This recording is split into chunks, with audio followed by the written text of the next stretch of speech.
যেই নবী পেঁয়াজের গন্ধ শুনতে পারতো না, যেই নবী পেঁয়াজ খেয়ে মসজিদে আসতে পারতো না, পেঁয়াজের গন্ধ এমন দুর্গন্ধ তার কাছে মনে হইতো, সেই নবীর উম্মত হয়ে সেই নবীকে ভালোবাসি বলে দাবি করে তুমি কিভাবে তুমি এই বিড়ি তুমি মুখে নিলা, দুর্গন্ধ নিয়ে?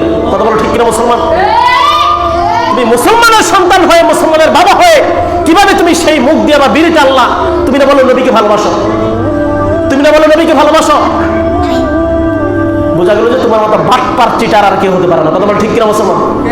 নবীকে ভালোবাসলে কখনো মুসলমানের সন্তান বিড়ি খাইতে পারে? এই কথা বলেন মুসলমান। নবীকে ভালোবাসলে এই মুখ দিয়ে বিড়ি টানা যাবে?